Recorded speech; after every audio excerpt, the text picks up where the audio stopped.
नमस्कार, मैं हूं अंकिता शुक्ला और आप देख रहे हैं एफएम न्यूज। देखिए, कल हमने बागेश्वर बाबा ने जो पदयात्रा दिल्ली से मथुरा तक निकाली थी उस पर डिस्कशन किया था। आज हम उनके जीवन शैली पे बातचीत करेंगे कि आखिरकार जो बागेश्वर बाबा यानी कि पंडित धीरेन्द्र कृष्ण शास्त्री जो चमत्कार करते हैं वो कितना सही है। क्या सच में ये सारे चमत्कार होते हैं या फिर इसके पीछे कोई और राज है?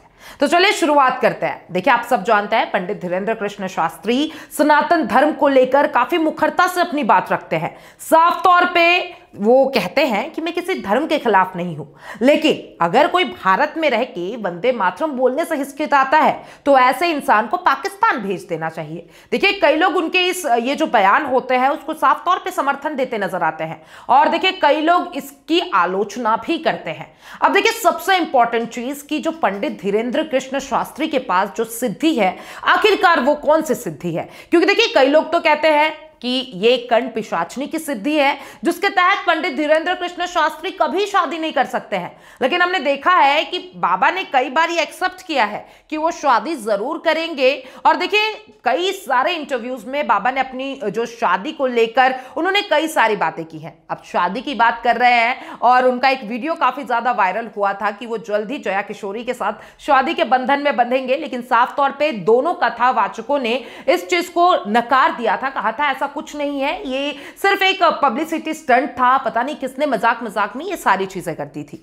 लेकिन देखिए, जो बाबा की शादी को लेकर जो सस्पेंस बना हुआ है वो अभी तक बरकरार है। एक इंटरव्यू में एक एंकर ने बाबा से पूछा था कि पंडित जी कैसी लड़की से शादी करना चाहते हैं, तो साफ तौर पे बाबा ने कहा था कि बाबा को किसी चीज से मैटर नहीं करता है, पर लड़की में संस्कार होना चाहिए, वो सनातन धर्म को फॉलो करने वाली होनी चाहिए। क्योंकि वो कोई चीज खरीदने नहीं जा रहे हैं कि वो कोई क्वालिटीज देखेंगे, लेकिन वो अगर कुछ देखेंगे तो वो है संस्कार। अब देखिए, सनातन धर्म को लेके बातें बताते हैं लोग, जो तंत्र विद्या पे जो भरोसा करते हैं उसको लेके वो साफ तौर पे कहते हैं कि ऐसे लोगों पे भरोसा ना करें। अब देखिए, जितने भी लोग ये वीडियो देख रहे होंगे, कई लोग मैं मानती हूं कि बागेश्वर बाबा के समर्थक होंगे, कई लोग आलोचक होंगे और मुझे पता है कि आप लोग क्या सोचते हैं इसके बारे में कि जो बाबा के पास सिद्धि है, क्या वो सिद्धि सच में प्राप्त है या फिर मतलब ये क्या सोचते हैं आप लोग इसके बारे में? मुझे कमेंट बॉक्स में अपनी बात जरूर बताइएगा।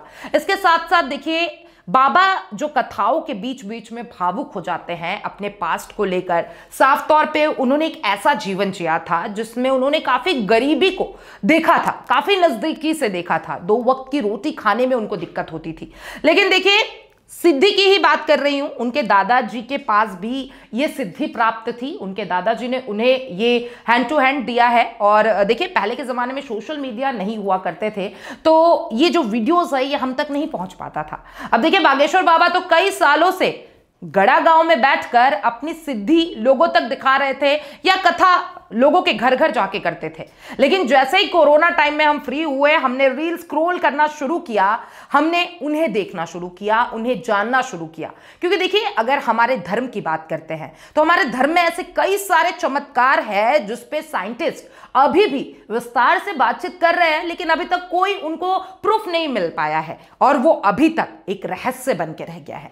देखिए, बाबा की भी सिद्धि ऐसे ही कुछ चीजों में रहस्य बनकर रह गई है। साफ तौर पे देखिए, कई लोगों का कहना है कि भारतीय जनता पार्टी ऐसे बाबाओं को चुनाव का सहारा बनाती है, जनता का वोट पाना चाहती है, इसलिए ऐसे बाबाओं को आगे करती है। और कई लोगों ने तो यह भी बाबा को लेकर कहा है कि ये सब बाबा अपनी लग्जरी लाइफ के लिए कर रहे हैं। लेकिन देखिए, बाबा लोगों ने, जितने भी बाबा हैं, साफ तौर पे कहा है कि अगर कोई भक्त उन्हें प्यार से कुछ भी देता है तो वो उसे ना नहीं कर सकते, मना नहीं कर सकते, उसे स्वीकार करते हैं। अब देखा हमने किस तरीके से सभी संतों ने मिलकर इस यात्रा का प्रारंभ किया और सभी ने कंधे से कंधा मिलाकर बाबा का समर्थन भी किया। हमने देखा गौरी गोपाल आश्रम कितने बढ़ चढ़ के सामने आया और जो भी भोजन पानी की व्यवस्था कराई गई थी सनातन धर्म यात्रा में, वो सब अनिरुद्धाचार्य जी ने कराई थी। अब देखिए, बहुत अच्छा आयोजन किया गया था, मैं भी उसमें सम्मिलित हुई थी और मुझे जो वो भोजन था, जो प्रसाद था, वो भी काफी अच्छा लगा था। लेकिन उसके बाद जो मांग लेकर, जो मांगों के लिए ये यात्रा का प्रारंभ कराया था, वो मांग आप सबको पता होगी। ये जो मांग थी वो साफ तौर पे आप लोगों को भी पता है, राष्ट्र को हिंदू राष्ट्र घोषित करने की मांग। एक तरफ हमारा संविधान है, वो सेकुलरिज्म की बात करता है, दूसरी तरफ जो संत है, जो महात्मा है, वो कहते हैं अपनी संस्कृति बचाओ, अपना धरोहर बचाओ, अपना सनातन धर्म बचाओ। इसके साथ साथ देखिए, उन्होंने साफ तौर पे कहा कि जो राष्ट्र पशु होना चाहिए वो गौ माता होना चाहिए, क्योंकि जो हमारी संस्कृति है, जो हमारी सभ्यता है, उसमें हम गौ माता की पूजा करते हैं, उन्हें हम माता के समान मानते हैं, तो उन्हें राष्ट्र पशु घोषित कर देना चाहिए। यमुना सफाई का मुद्दा और तमाम देखिए ऐसे कई सारे मुद्दे थे जिसको लेकर पंडित धीरेन्द्र शास्त्री खुद उन्होंने पद यात्रा किया और ये पद यात्रा काफी सही से संपन्न भी हो गया। कात्यायनी मंदिर छतरपुर से इस यात्रा का प्रारंभ किया गया था और मथुरा के बांके बिहारी मंदिर में इस यात्रा का समापन हुआ। और साफ तौर पे देखिए, सिर्फ बाबा और महात्मा उनकी इस यात्रा में सम्मिलित नहीं हुए, कई एक्टर, एक्ट्रेसेस, सिंगर सबने अपना समर्थन बागेश्वर बाबा को दिया। और देखिए, सबसे आश्चर्य वाली बात एक है कि सिर्फ सनातन धर्म या हिंदू धर्म ने उनका स्वागत नहीं किया। बहुत चौंकाने वाले फोटोज आए थे, बहुत चौंकाने वाले बयान भी आए थे कि कई ऐसे मुस्लिम समुदाय के लोग थे जिन्होंने पंडित धीरेन्द्र कृष्ण शास्त्री का भव्य तरीके से स्वागत भी किया।